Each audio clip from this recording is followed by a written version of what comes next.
The Norse's early sojourns into North America, since gaining mainstream attention in the late 19th century, have intrigued not just historians, but also a broad swath of pop culture. Over 100 years have passed, and while we've gained a smidgen of clarity, affirming the Vikings set foot in eastern Canada at least, mysteries still loom about the extent of their explorations, their stay's duration, and their activities while here. One of the primary reasons for this ambiguity is the Norse's historical practice of not maintaining detailed archives within their communities. Instead, they leaned on oral traditions, handing down tales across generations. This approach has rendered Norse history a blend of myth and fact. Our most reliable sources now are accounts from external societies, often with an unfavorable tilt, viewing the Norse as mere marauders. Yet, contemporary technology now aids in unearthing and interpreting vestiges of this enigmatic civilization. We align these findings with extant legends and posthumous records to elucidate the Norse timeline. In North America, the narrative is even more nebulous. Only one Viking settlement, located at the northwestern apex of Canadian Newfoundland, has been authenticated. Yet its infrastructure doesn't suggest it supported over 100 residents. Intriguingly, Norse tales paint environmental pictures differing from this region, even factoring in historical climatic variations. There's evidence suggesting sporadic New World expeditions persisted for potential resource extraction over possibly 4 centuries. Newfoundland might have served less as a short-lived habitation but more as a pit stop for these resource-centric journeys. Given the contrasting environmental descriptions, there's a conceivable theory that Norse expeditions might have reached as south as present-day New York or New Jersey, either due to exploratory intents or navigational errors. Some expansive theories even propose further southward landings based on a narrative of snow-free winters. Viking narratives segmented North America into 3 primary territories. Firstly, an extreme northern zone, a harsh, icy landscape perhaps linked to Greenland. Next, a snowy woodland domain offering bounteous lumber, matching today's Quebec, Labrador, and perhaps Newfoundland. This last region aligns more with the third described realm, Vinland, characterized by temperate climates and abundant crops ranging from wheat to grapes. Just as the first territory likely linked to Greenland, its theorized Vinland stretched south, eventually merging with Africa, suggesting Norse possibly navigated North America's warmer, tropical belts. Despite the breadth of Norse explorations, by the time Europe set its sights on colonizing the New World, scant Viking remnants remained. Subsequent endeavors by the consolidated Scandinavian kingdoms to stake a claim in North America proved unfruitful. Their imperial footprint thus only spanned Greenland, Iceland, and a handful of regional territories. But imagine a different trajectory. What if, in a divergent historical stream, the Vikings persisted in North America, laying down roots for a thriving settlement? It's challenging to pinpoint exact events in North America during the Norse epoch, but given the evidence and looking at colonization patterns in Greenland, Iceland, and the Faroe Islands, we can extrapolate a plausible course for such an imaginary colony. One prevalent theory suggests that North America didn't appeal to the Norse due to the deceptive allure of Greenland. Leif Erikson, credited with unveiling the New World, was ironically the offspring of the very individual who touted Greenland as a land teeming with promise, only to find its realities more demanding than the territories they left. This shouldn't be misconstrued as the settlers resenting Greenland's misleading moniker. While they were appreciative of new territories, life in Greenland barely improved and perhaps even regressed as the weather grew colder, undermining its trade and natural resources. As the homeland's interest waned and the colony's self-reliance diminished, other locales looked more appealing. The decline in attention from Scandinavia curtailed colonial ambitions.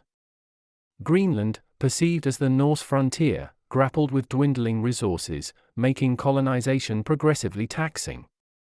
This dwindling populace had little inclination to venture further west. Besides, if Greenland's resources and environment were challenging, why would settlers be eager to leap into America's uncertainties? But in this alternate narrative, the circumstances are altered. Examining Norse colonization, we see similarities with the factors that spurred English ventures, from religious dissent, to conflicts with evolving political landscapes, to mere aspirations for better agricultural and trading prospects. These elements were palpable in Scandinavia, predominantly in Norway, the launchpad for early colonization pursuits. By the close of the 800s, Harald Fair had effectively subjugated a collection of smaller kingdoms and dominions across western Scandinavia, proclaiming himself the paramount king of Norway. His leadership heralded an unprecedented era of unification and reorganization in the region. This shift prompted numerous political adversaries to escape to the untouched frontier of Iceland, alongside several farmers dismayed by Harald's novel taxation system, and others who simply resisted the idea of a centralized monarch.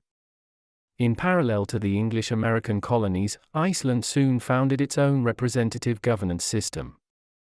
Religious dynamics started shifting as Christianity swiftly made its way into the historically Norse pagan territory.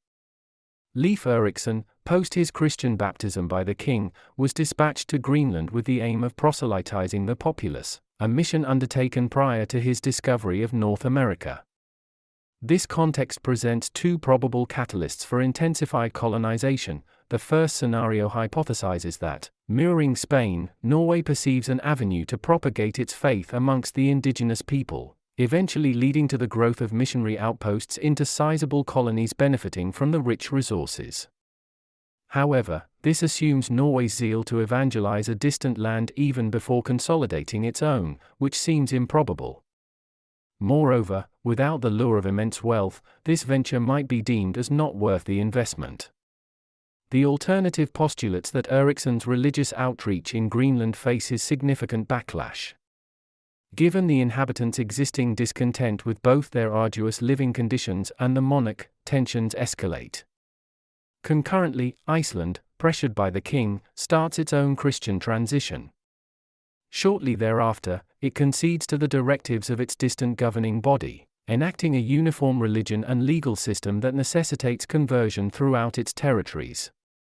In this alternate chronicle, both Greenland and Iceland vehemently oppose Norway's religious and political impositions. The crux of our proposal is that these island populations, rather than bowing to Norwegian decrees, opt to migrate to the promising western territories described by Eriksson. This exodus would largely vacate the old colonies, particularly Greenland, reducing the likelihood of Norway re-establishing them at a comparable scale. In this video, we're opting for the latter narrative, and such a scenario isn't too far-fetched. The embrace of Christianity, as it was termed by the predominantly pagan Iceland, almost instigated a civil uprising in the history we know. Monuments were desecrated and holy places reduced to debris across the nation. It's postulated that the only reason such a policy took effect was due to the converted elite holding sway. Non-converted leaders saw their kin overseas being detained by the monarch. Norway had severed any support and commerce with Iceland, rendering them with minimal stakes. Initially, Icelanders might relocate to Greenland, but the scenarios there appear mirrored. The elite there was undergoing conversion, too.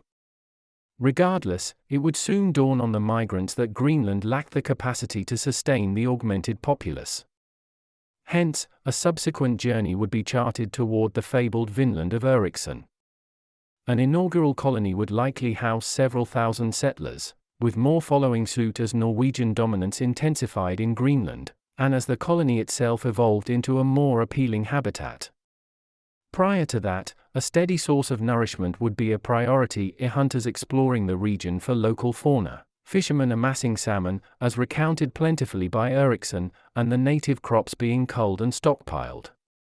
Livestock from Iceland and Greenland would accompany the settlers, anticipating future agricultural ventures.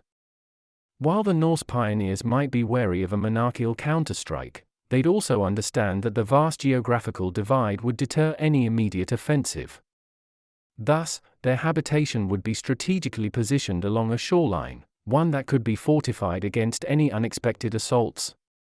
Provisions would also be made for a fortified harbor to welcome newcomers, shelter ships, and facilitate fishing. Should there be a scarcity of materials like lumber or stone in the settlement zone, resources might be procured from neighboring American territories.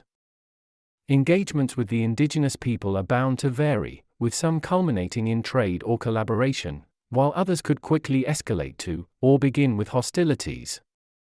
In our historical records, one account mentions Ericsson's settlement momentarily trading with a native group, placing particular emphasis on refraining from weapons trade.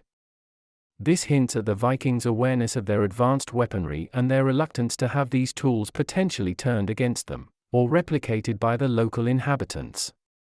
Thus, it's plausible to assume these settlers would maintain this stance, even amidst dire circumstances. In the context of armaments, the settlers wouldn't face a deficit. Norse customs mandated every free man to possess several and to always have one handy. When it comes to interacting with indigenous communities, it's a nuanced situation. Historically, Norse integration varied.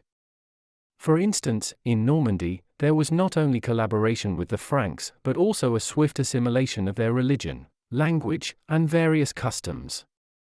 In contrast, in Greenland, such adaptation by the Norse was almost non-existent. Instead, the Norse impacted the local culture. Similarly, in Iceland, the dominant Norse culture overshadowed the minimal Celtic settlers. Given the Norse's inclination to view themselves as superior, as evidenced in their interactions in Greenland and Iceland, it's probable they'd resist the indigenous ways or customs.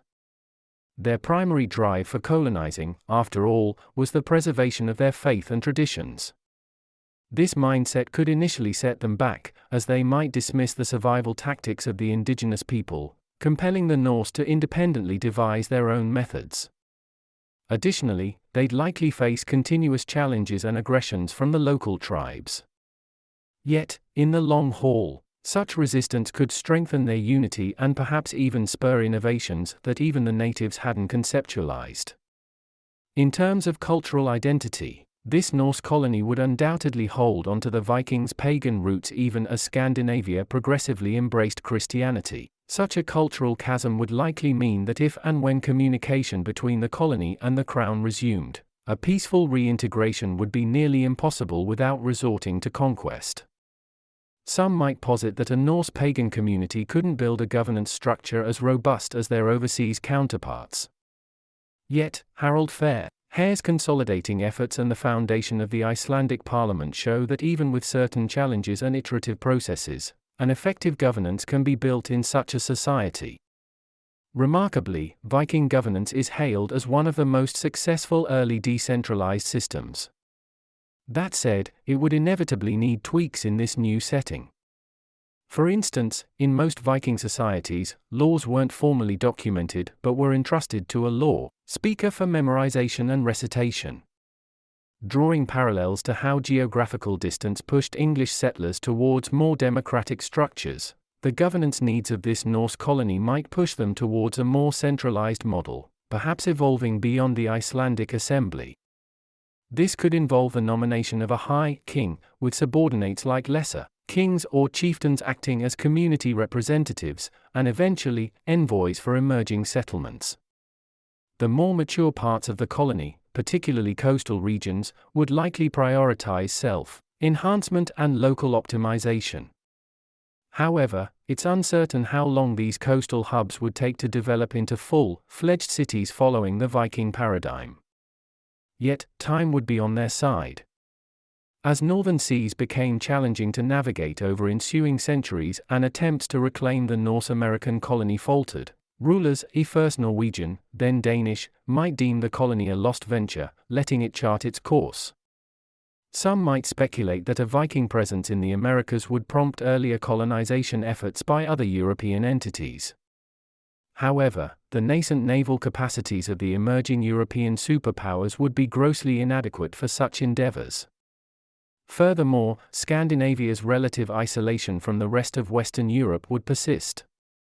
Reports of their island settlers venturing westward and not returning might not raise more eyebrows than Ericsson's initial journey, or the sporadic resource expeditions over several centuries. This means that the Norse Americans would largely be left undisturbed by European interventions for a significant period. During this time, they'd expand both coastally and internally, potentially clashing with the Algonquin, who could emerge as a persistent adversary. Diseases, coupled with the Norse's superior metallic weaponry, would heavily impact these rival groups, pushing many south and west, only to confront other tribes and further tensions there. Within their territory, Norse Americans would revive age-old crafts such as metallurgy, ship-making, and artisanal skills, although their progression might be a tad slower compared to their overseas counterparts. Diverse Norse settlements across the northeastern coast would develop unique personas and ethics, but would still stay interconnected, courtesy of frequent maritime trade and voyages to each other's burgeoning ports. These ports would initially serve as centers for trade and production, eventually evolving into governance hubs. As previously noted, these urban areas would likely adopt formalized regulations, while peripheral regions adhered to the conventional unwritten Viking laws. Indigenous tribes would often be at the receiving end of raids and would also serve as a unifying threat for the Norse, not to mention the looming European powers that would eventually discover the Americas. While Spanish and Portuguese settlements would progress relatively undisturbed, given the Norse's confinement to the northeast, French, English, and Dutch settlers would encounter a much sterner test than the indigenous people. This new challenge already had immunity to European diseases, boasted nearly equivalent weaponry, harbored strong resentment towards Christianity, and perhaps matched the ferocity of the fiercest American tribes. Norse America wouldn't fit the mold of a typical European colony. Instead, it would shape up as a novel nation, grounded in a heritage Europe had forsaken and which still incited trepidation in many European quarters. Upon its detection and the feasibility of European navigation to its shores, it's conceivable that Norse America would be on the radar of most major powers. Not just because it constituted prime real estate, but also as it symbolized a belief system thought to have been eradicated. Similarly, the Norse Americans wouldn't be ousted from their newfound abode without a fight, especially given their history of repeated dispossession.